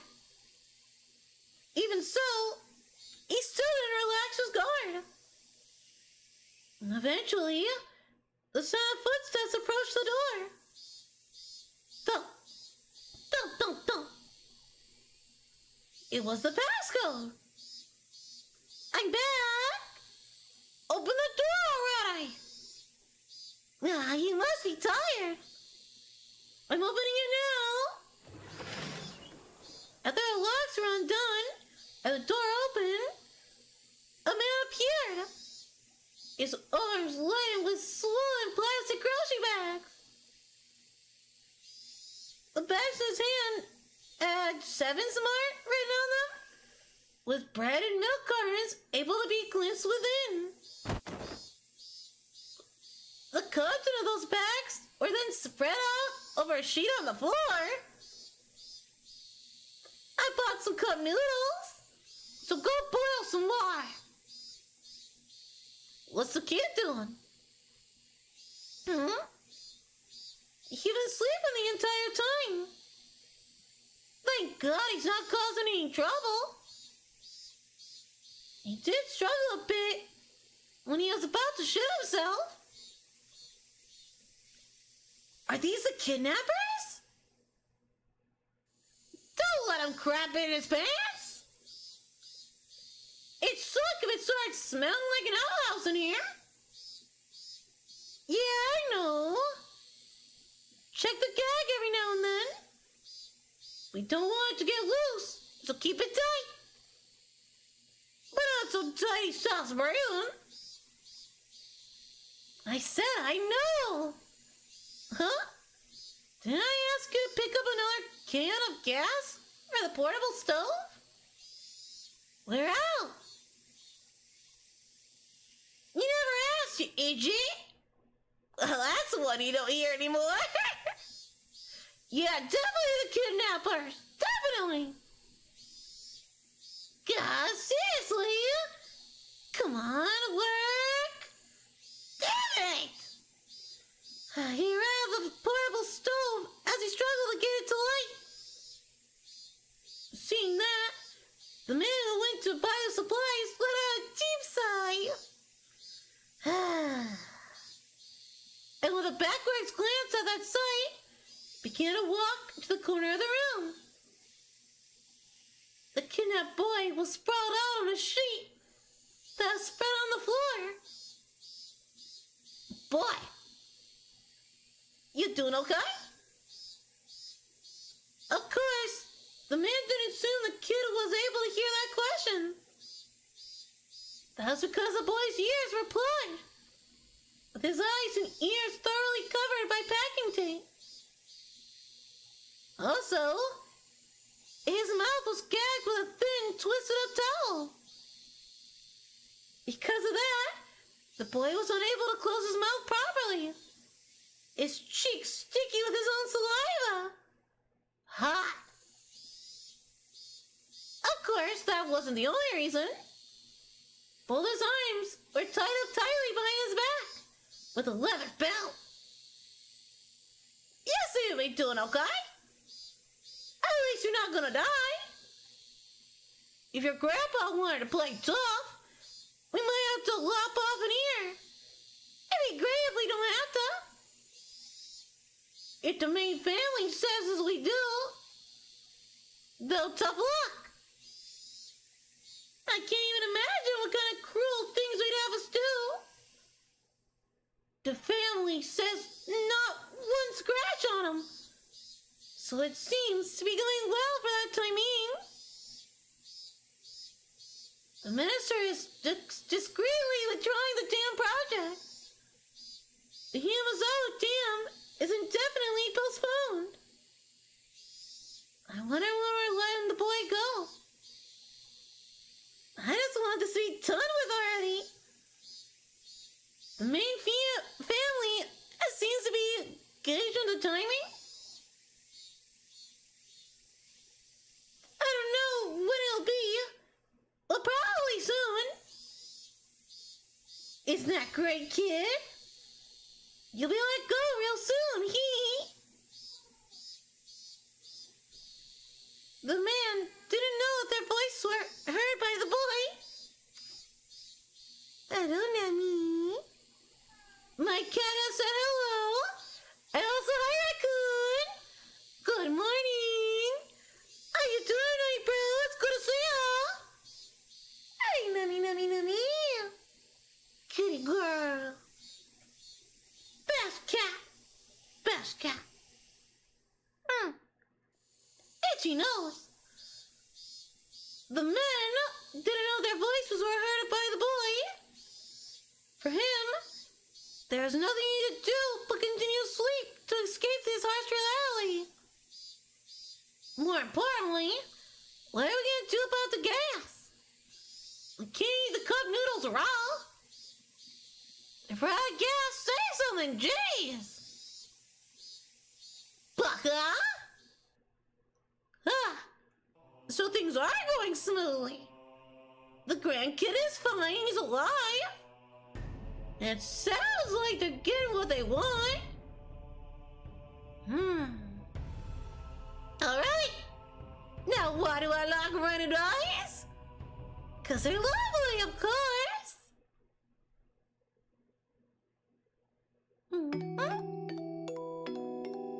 The weather forecast had predicted that it wouldn't rain at all this week. It's not that I hate sunny days or anything. Every day is the same, unchanging, sunny weather. However, anybody would long for a rain cloud or two. If it's simply clear skies for a week, a month, a year, anybody would long for a rain cloud or two. Weather specialists have said that they had carefully scrutinized a large quantity of past data, so it wouldn't be unlikely for the forecast to be wrong. I knew as much. But even then, there was occasionally a day where I was hoping that it would just be wrong, as I stared up into the clear blue sky. Was I being mischievous in hoping so? I waited and waited, feeling almost suffocated by the boring blue sky, undisturbed by a single cloud. If you could die from that suffocating feeling, the population of Earth probably wouldn't have increased to this point. In other words, the only person who was being suffocated by this was me. And so, I welcome the sunny evenings where not even the weather's forecast could predict a sudden shower.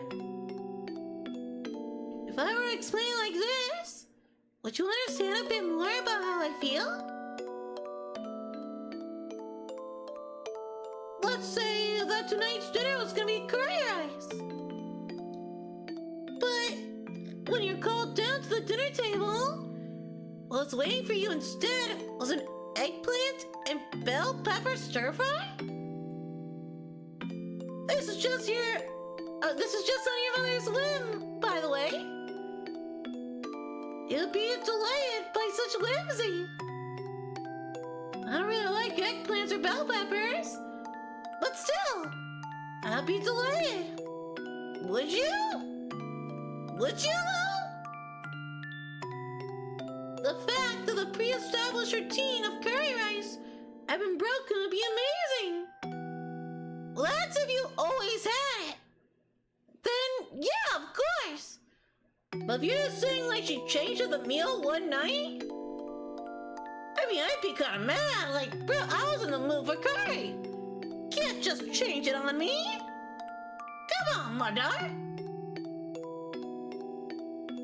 If tonight was repeated 100 times, and 100 times you had to eat curry rice, yet, for just the one night, that was changed to an eggplant and a bell pepper stir fry.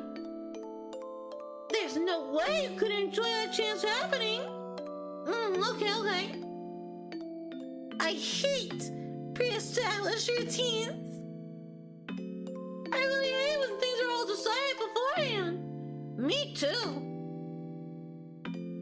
I have no love for boredom. I always get my hopes up that something today will be different from yesterday, no matter how trivial. It's been decided that this entire week starting today was gonna be clear skies. The weather forecast decided upon it, so the god of weather must also feel obliged to do so. But who's to say that a rain cloud might not just show up one day on a whim? It's something that nobody can say for sure, because that thought remains in this world. A creature such as myself can continue living without being suffocated. Tomorrow will be a hot and clear day. However, I'm the only one that knows that predetermined fate, even with but just a slim 1% chance, sometimes changes. Hoping for that 1%, I hung up upside down weather charms on my sunlit whatever that is. In the end, I spent my day waiting for those unexpected things to happen. I pondered why I was hoping for it. Why was I hoping for a rain cloud? The answer was simple. I've had my fill of clear skies. Then why was I hoping for a rain cloud? The answer was simple. The fact that it was going to be sunny tomorrow was boring. So why was I hoping for a rain cloud? In the end, it doesn't really matter whether it rains or shines tomorrow. Basically, it's just that the rain would water down my heart, which was withered from boredom. That's why, rather than a TV drama where the plot's already been decided, I prefer to look up at the sky. Well, that's interesting. Alright. Barley tea and black tea and a milestone. With Mian and Coach. Ugh, he's back. Damn him. I don't like him, I don't trust him. Your blood pressure has improved. For you to recover this quickly at your age, I'm rather impressed. At this rate, You'll still be kicking after a couple hundred more years, Oreo-san. The young doctor in his medical coat said that as he undid the blood pressure cuff from the man from the arm of the old woman tucked away in her futon. You're a very good physician, Dr. Harry. Oh, no, isn't that Mion's grandmother? If a persistent old fire like me doesn't hurry even die, I'll just be in the way of you young folk. Ho ho ho ho. The old lady Oreo, laughed faintly with a broad smile on her face. Then, turning towards the sliding door, she called out in a strong voice. Is Shimikiko-san or Teko-san here? Bring some tea for Dr. A. The sound of rushed footsteps from the hallway drew closer, until finally the door slid smoothly open. What it revealed was a young girl. It looked like the old lady's granddaughter. Man!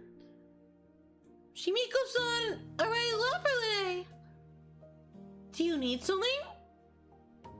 Mion, make some barley tea for Dr. Yuri.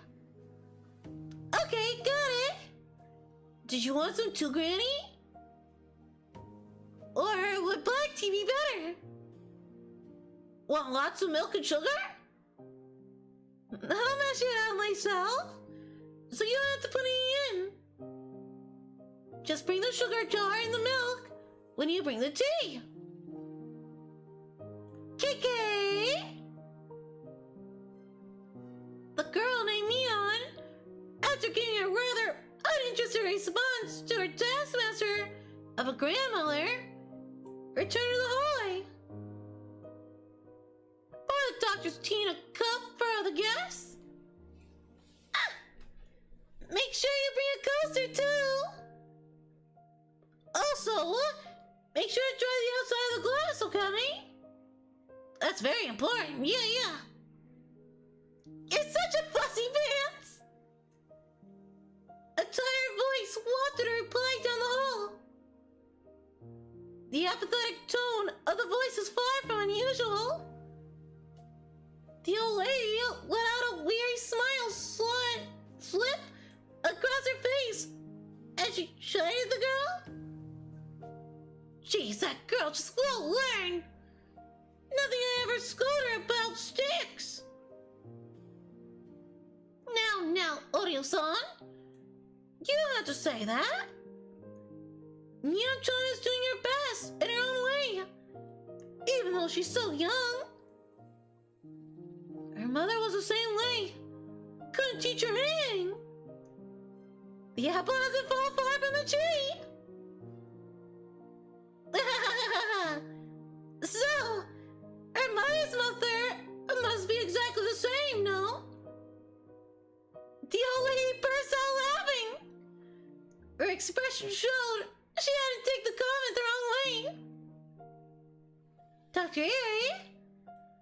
I'm sorry, but could you open the doors for me? It seems there's a nice cool breeze outside.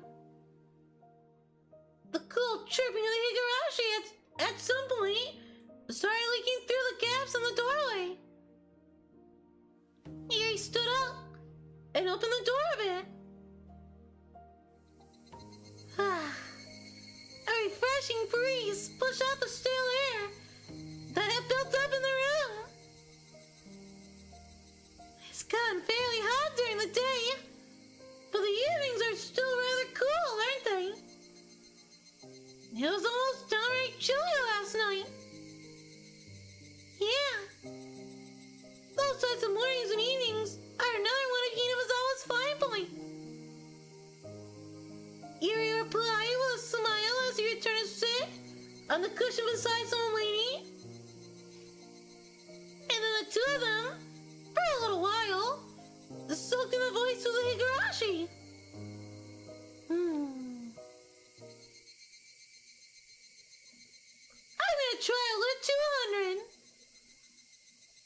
until the bezel of the dam is proper and finished. I ain't kicking the bucket just yet. To get the government to withdraw a decision they've already made is a fairly difficult thing to do. The way this country does things is like turning a milestone. A heavy one at that. A milestone? Don't you know? A milestone. Yuri quickly affirmed that of course he knew what the old lady was talking about. For he knew full well that Oriole didn't like having her stories interrupted. This milestone, see, can grind anything to a pulp. It's rather impressive. But you'll say, it didn't turn that easy, because it's a rather heavy milestone. Lots of people have to work in unison to get it to even budge. It's that type of milestone. Yuri pursed his lips, listening quietly to what she was saying. Eventually, Mia returned with some tea laid on a tray. Seeing that Oyo was taking in a good mood, she quietly knelt down and laid out the set for the barley and black tea. Careful not to interrupt. That's why, when it gets going, it's not that easy to stop. It takes the most effort to move it right before it starts turning. Everybody hates that, so everyone keeps pushing it along without rest. You're talking about friction, right? I get what you're saying. So in other words, if there's some sort of mistake and the milestone suddenly stops turning, to get it turning again takes a great deal of power, more or less. Certainly, to get a project that's been suspended going again takes quite a lot of work. It's a milestone that isn't easily stopped. But once it's stopped, it'll never turn again. It's that kind of milestone. It'd be nice if there was some way to get that milestone to stop, wouldn't it? When Yuri smiled at that, Mia and the old lady suddenly sunk into silence. Yuri, instinctively thinking he had said something rude, searched in a small panic for the words to correct himself. But that silence wasn't the result of rude words. What crept across Mion and the old lady's face were contemptuous smiles? Huh? The atmosphere surrounding Yuri suddenly froze, leaving him flabbergasted. Thinking that the scornful smiles creeping across both their faces was the result of some mistake of his, he could only grow afraid.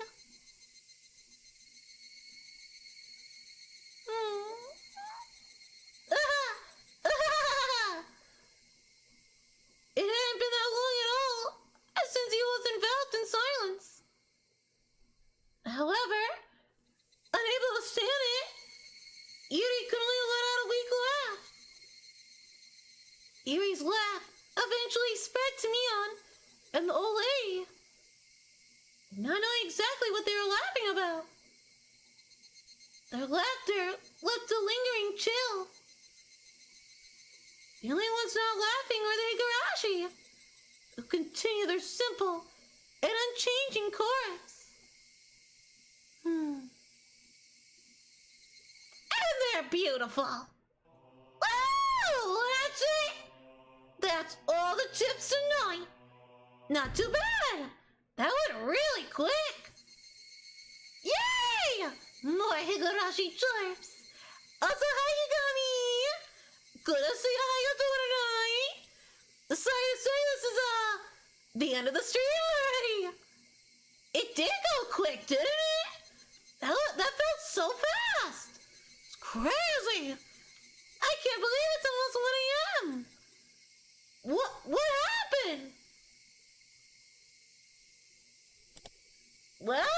got to the end of chapter 2. Wait, did I?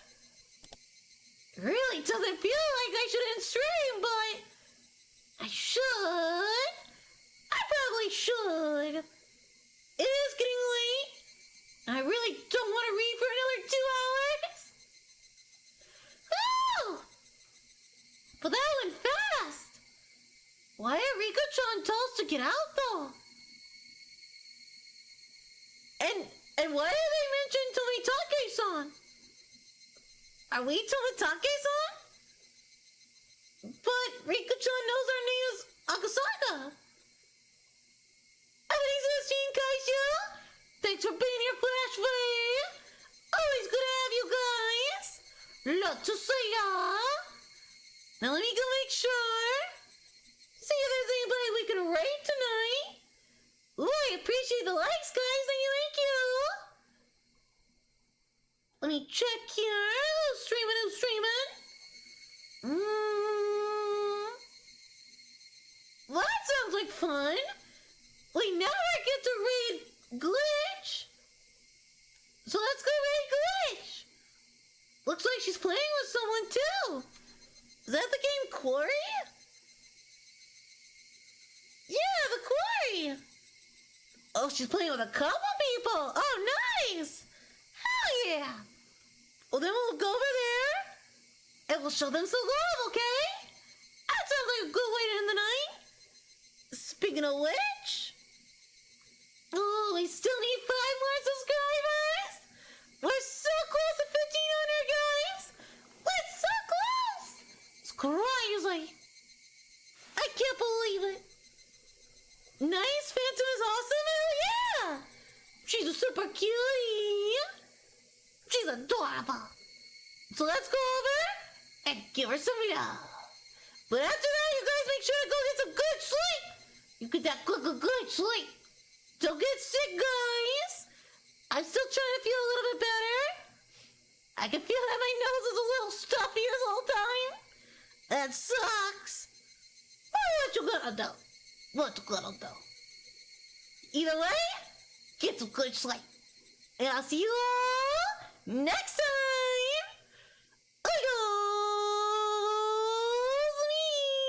Me. Have a good night, everybody.